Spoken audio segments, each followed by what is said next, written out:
is anyone else as worried about this woman as I am? Have y'all seen the latest update about the astronauts stuck in space? So this just came out today. I've been thinking about this for a while. They thought they were going to space for 8 days. Now they're stuck there for probably 8 months. Now, if it was just like a group of them and there were a few women, I'd be like, okay, like that sucks. But imagine one woman being stuck with one man for 8 months. And it actually reminded me of Daniela's book, Uncultured, which is amazing. I had her on a live several weeks ago on my Patreon. Please join if you want to watch my lives over there. And not only has that book sat with me, I think about this book every day, y'all. And then the things that we talked about on the live too. And two of the things that I remember from the book, her having been raised in a schmegs cult, and then going into the army, which ended up being basically another cult. There's many things that sat with me, but I keep thinking of this when I think of this woman caught in space. One of them is that, you know, you can trust the men around you, and then you always know at any point they can turn on you. The other thing that she talks about in the military, that the number one message to women in the military, and I would argue in any boys club whatsoever, as someone who is raised, or not raised, as someone who worked in the boys clubs in the outdoor adventure industry all over the United States, you know, and tried to adapt to being, you know, one of the boys. I wrote about it for Outside Magazine. The guide who became a RAF guide became a toxic masculine feminist. You know, cool girl, one of the boys, you know, just fit in, when in Rome kind of crap. But one of the things that in the military that she says that they says is don't get great. And yet and then also knowing that it's so likely that you will get SA'd that you almost feel relieved after it's finally happened, because it's like worrying about when it's going to happen is also part of the torture of it. And then also in her story of when, you know, it happened in the military, one of the scenes is like realizing that he at least had she had a pew and he didn't. So the reason why I'm thinking about all this is like, she's been to space 3 times. He's only been twice. He's a retired Navy helicopter pilot. He's a former jet pilot. I don't know much about ranking, but I feel like being up there 3 times gives you, you're probably higher than the person who's been there twice. That doesn't matter in space. Which is actually something I also talked about in this piece, this reported story I wrote for the Daily Beast called The Men Who Creep Women Out on the Appalachian Trail. I don't write the headlines, but creep is a little bit of an understatement. The story was really about men who essay, stalk, attempted in the wilderness, and how men literally terrorize women in the wilderness. Why? Because it's there are no rules out there, because you don't have the normal protection that you would have at home, especially when you're isolated in the middle of nowhere. Especially when, I don't know, say instead of having a house with a door and a lock, you are in a nylon tent that anything, all I gotta do is unzip it. You know what I mean? Like, you really have nothing other than your smarts to keep you safe, except for women who like pack and who carry out there, which has never been me. Don't judge any women who do that. And then also it's even more and more dangerous, which I talk about in that article as well. As dangerous it is for white women out in the wilderness, it's even more dangerous for black women especially, but black, indigenous, and other women of color, because they got more than one war that they're fighting out there than just misogyny. And also the war of coming back and wondering who will believe you if you report it. You know what I mean? So like there's this systemic thing going on as well, as in everything. But that's still like within a country with law, still like, even though you're isolated out in the wilderness, you are still like only so isolated. But I can't imagine being in space, trapped in a small container, hoping that this man doesn't just turn on me, because you don't really know your coworker. You don't know what they're capable of. And 8 days alone with a man is a lot different than 8 months. Like, let's hope he doesn't do anything to her. But even if he did, is she going to report it? Would she report it when she came home? Now, I know that it sounds like, I'm just I'm being dramatic. Have you ever been isolated in the middle of nowhere with a man? Y'all know I talk a lot about being on boats with men, going to another country where you live with a man. You might as well be space if you go to some country, because if you don't speak the language, you don't have any friends, you don't know how to navigate whatever, and your visa is tied to that man, good luck. You might as well be in space on a Boeing craft of all companies, Boeing. More on that in a second. On social media for, I don't know, it's been going on for a while. So many women have pointed out that, like, when they're like, what'll happen if the zombie apocalypse? And a lot of women are like, I hope I die. I don't want to be around in a world, you know what I mean? We know how men, they don't even obey the rules. They're still above the law when, like, things are kind of okay. We know that in wartime, like, grape is one of the biggest weapons that's used against women. Not just women either, but, you know, it has been. And, you know, I've been meaning to do a video on this. I don't care, especially the U.S. American military has notorious for this. And not just in, you know, the global south, literally, like, during the Second World War, there's a saying in France, hide the men from the Germans, hide the women from the Americans. So in general, when there's no one else around, women are not safe when they're alone with men. Look what happens in households. Look what happens in households when you actually are in a community where, assuming you can actually call the police because you're not afraid that they're going to unalive you if you call for help, you don't have to worry about that as a white woman. But that is the reality of many women, especially black women. I don't have to worry about police brutality. But let's say even in a world where, oh, look, there's the pony. Pony, pony, pony, pony, pony. Really sorry about that. I didn't think he was out. Bobbio is what we call him. Anyway, because of long hair. We know that this is already, like, it just goes unchecked, unpunished, men are not accountable for all of the violence towards us, sexual, physical, all emotional, psychological. Like, they don't really have any, that is even, like, in your home, in a community. You couldn't pay me to be in space alone with the man. There should be 2 women on any flight with a man. Of course, nobody would ever admit why that was needed, so they're probably never going to do that. You know, I'm sure that, what's his name? Butch. Look, this is not against Bush. This Butch, or whatever his name is. I don't have anything against this man. Butch could be the nicest man in the world. As far as I know, he's got 2 kids, a wife, but he's from Tennessee, and I know Tennessee really well. Still, that's a gross generalization.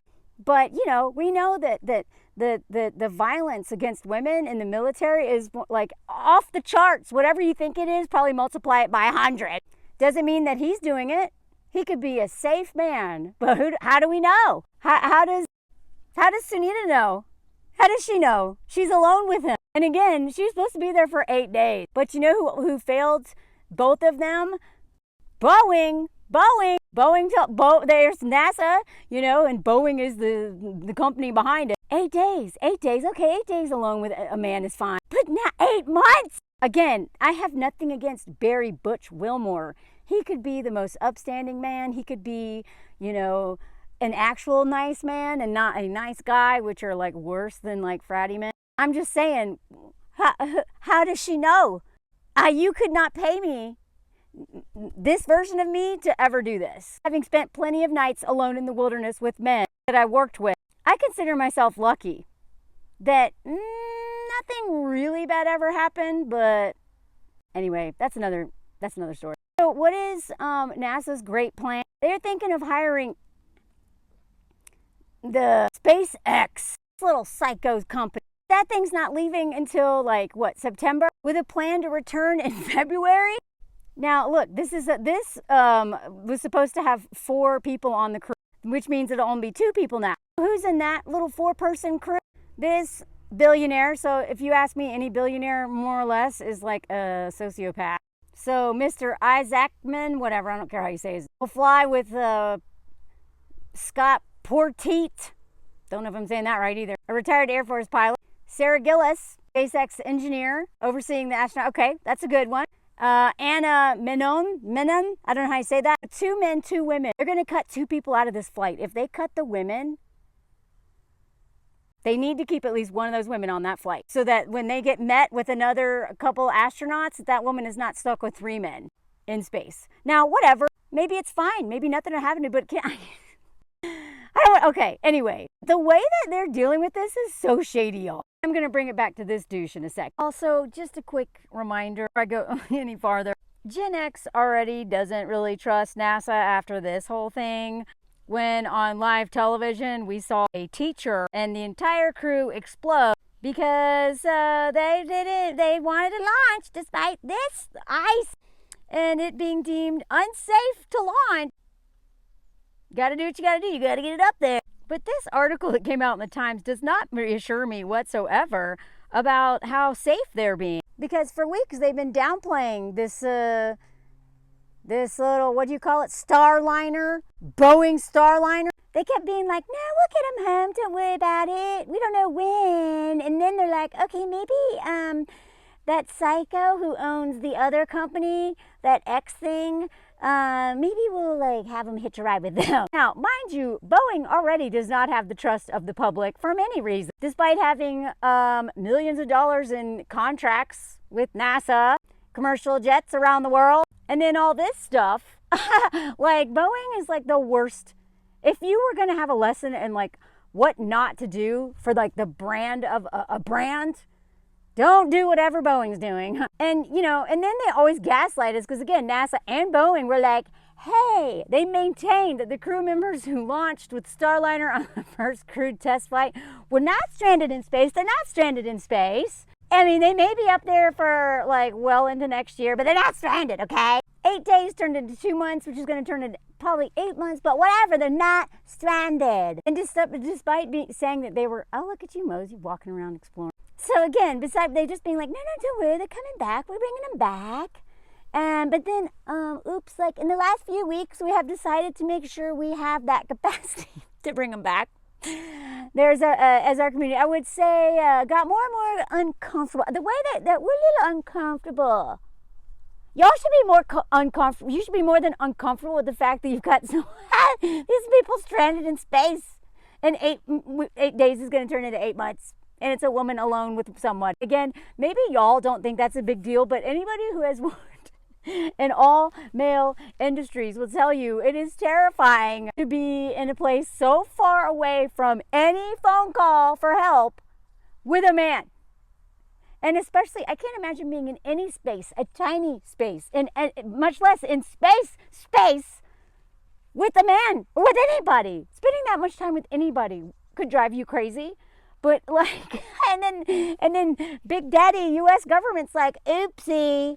Okay, we'll send you, just stay up there 8 more months. It's okay. And meanwhile, Boeing's like, no, our products are good. We'll have a backup plan with the ex-billionaire dude, Emerald Mine, Nepo baby, sociopath. We'll have like a backup plan with him, but I'm pretty sure the Starliner stuff's gonna be fine. And then they're like testing stuff in New Mexico, and they're like, well, I don't know. And this whole story is very confusing. And they're using like fancy space language. So now they're probably like, yeah, we're probably gonna send it up with the Crew Dragon for the SpaceX people. We don't know who's not gonna go. We haven't announced that yet. Please send a woman on that plane or spaceship, whatever. But look at this part. This is gonna lead me into my next point. So, why is this other thing going up there? The 4 people that are going up there, and they may have to kick 2 off so that they can go, like, leave room for the 2 stuck in space. Space tourism. Oh, because we definitely need more of that, because the billionaires are going to billionaire. And Jared Isaacman, entrepreneur, wanted to go to space so that 2 members of the crew can attempt a first commercial spacewalk, because that is what the world needs right now. With despite the carbon footprint of space tourism, which in and of itself is so immoral, with y'all are literally destroying the planet, and then laughing in our faces and making fun of us by being like, I know that y'all, you know, we got like genocides happening, we got our military, like there's so much, you know, the earth climate change, like y'all are all screwed, but like while that's happening, we're just gonna make it all worse, bigger carbon footprint, because we're just gonna like take rich people to space to walk around. You know, this is like Everest, but like with like a million times worse carbon footprint. Oh, rich people are like, I want to be on the top of the world, and then richer people are like, I want to get out of this world and have a little adventure. Like, this is what climbers would do. and surfers and like mountaineers would do if they had billions of dollars.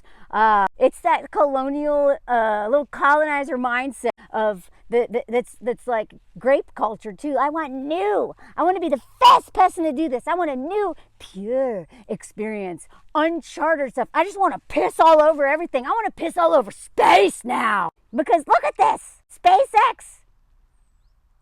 I knew we were doing this. They haven't been talking about it as much, so I didn't realize that they're still doing this like a lot. I thought, maybe they're being quiet on purpose. No, they're just going to do some spacewalking, some tourist spacewalking, despite it being very risky. It's one of the riskiest things the astronaut can do. But it's okay because the mission is to demonstrate new technology and conduct extensive research. Research of what? Research of what? That's what they always say. You know who else was doing research and educating people? This dude. Remember I did this whole story? And this guy said the same thing. He took a chicken hostage because no woman would go with him. Said, again, the way he treated this chicken is just like they treat a woman. And was like, just put her in the Arctic. Almost got her eaten. He even claimed if she gets annoying, he'd eat her. And at the end, he was all like, yeah, but I'm trying to show the word fill in the blank. I'm trying to research, blah, blah, blah. I have a whole nother story to add to this, y'all, by the way. They're always like, we're doing this altruistic thing. No, you're not. You're not. Like, I know you have to say that you're doing, why are you doing this? Oh, because I want to show everybody how to live their life in a blah, blah, blah, blah, blah, blah, blah, blah, blah, blah. When, no, you're not. That's not it. It's no more than all these people who go to Mount Everest or K2 or any of these things and they're like, research. Some people are. Actual scientists are. But a lot of them are just rich, bored people with a death wish. Like this dude. Remember this dude? And this dude, I did several deep dives. I can't do it again. They're going to go do research, when really they want contracts with oil companies to drill. So the space tourism is probably about something else. It always is. It always is. But this whole like Titanic, blah, blah, blah. It wasn't about the Titanic. This dude admitted, as I said in the last video, and I have the receipts to show it from very good reporting of journalists, this dude at the end of the day wanted to show that he could go to the bottom with his little tin can and then that he would get, big oil would hire him to extract oil. It was never about tourism. It was about oil and also just having a death wish and being like rich and just the colonizer mindset. And he got, this teenager unalive because another billionaire was like, I want to go. It's my biggest wish. And the son was like, it's Father's Day. Let's do it. So it's just more of this. More of these dudes right here.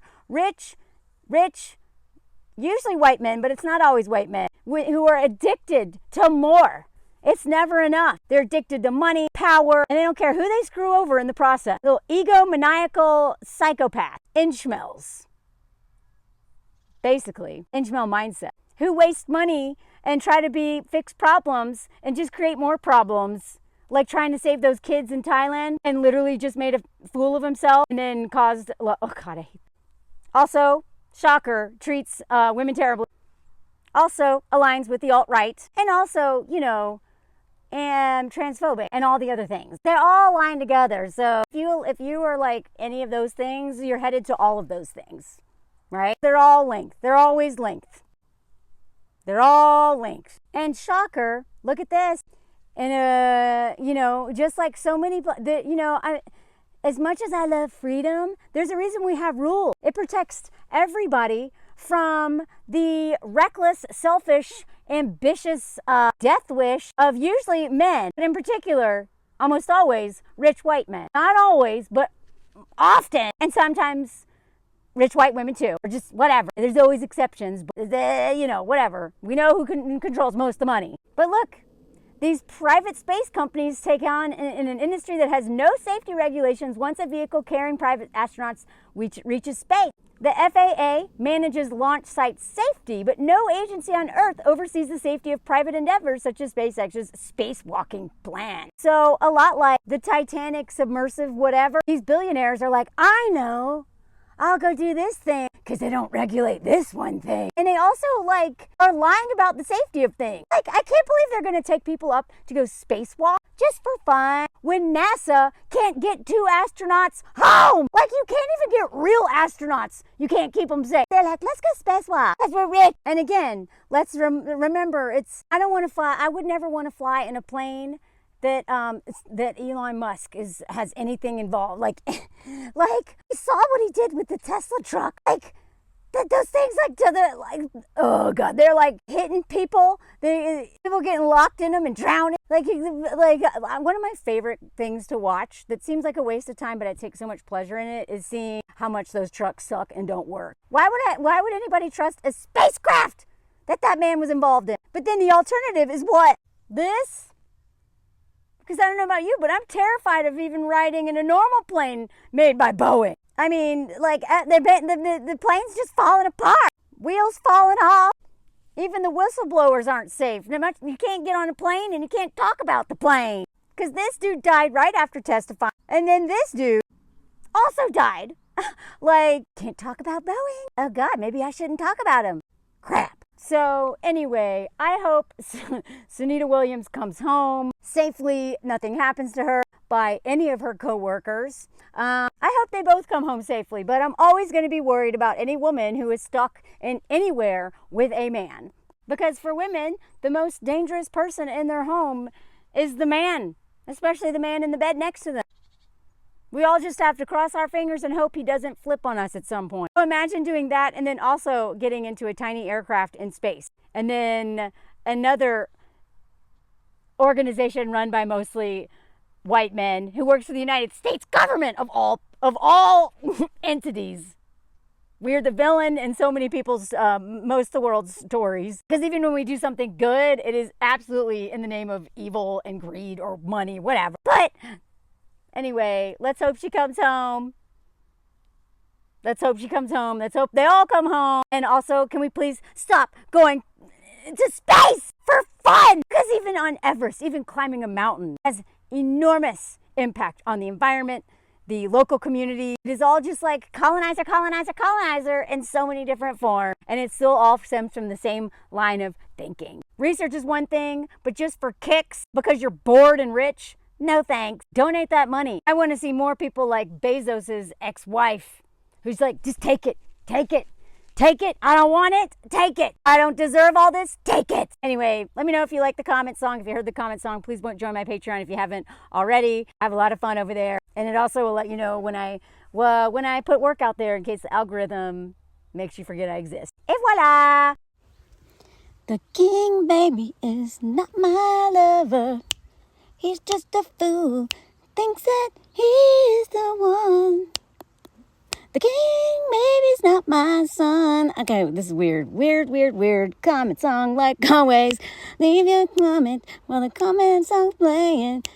And I show the photos and videos of Moe's. The biggest king baby I know. You know, this is why I don't have kids. Because they'd be spoiled brats, I know. I'm a toxic boy, mom, been waiting. I've got the song wrong, but it's okay, because it's just time for you to write a comment.